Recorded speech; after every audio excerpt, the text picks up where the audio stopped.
Amerikanın Birleşmiş Ştatlarına iş saparının çayaklarına sonra hormatly prezidentimiz Şweyçariya Konfederasyasının prezidenti Karin Keller-Sutter bilen duşdy. Teşekkürler. Birleşen Milletler Uramasının baş assambleyasının 8-nji sessiyasının geçirilen günlerini duşmaga we iki ýurdun arasyndaky hyzmatdaşlyk ösürmek meselleri boýunça ýödary pikirleşmäge duran mümkinçiligi kanagatlanma bildirdiler. Duşun başına bellenşi ýaly Türkmenistan bilen Şweyçariya Konfederasyasının arasynda gatnaşyklar ýödary hormat goýmak, dostluk we düşünşmek esasyna iýligdirlik giňeldirýär. Halkara giňişliginde Türkmenistan hemde Şweyçariya bitaraplyk görevlerini esaslanýarlar.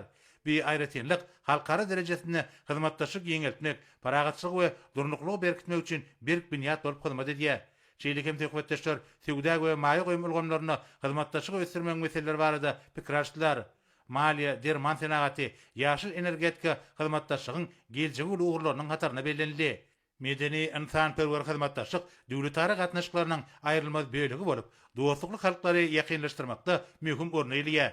Duşun başına hormatly prezidentimiz Türkmenistanyň başlangyjy boýunça Birleşen Milletler Uramasynyň baş assambleyasy tarapyndan halkara paragatçylyk we ananşmak geldirip alan edilen şu ýylda ýurdumyzyň hemişelik bitaraplygynyň şanly 30 ýyllygynyň bellenilýänini bu akam nasip etdi. 12 dekabrda Aşgabatda halkara forumynyň geçirijekdigini aýtdy. Hemde Şweyçariya Konfederasyasynyn prezidentini bir iri halkara çäresine gatnaşmaga çağırdy.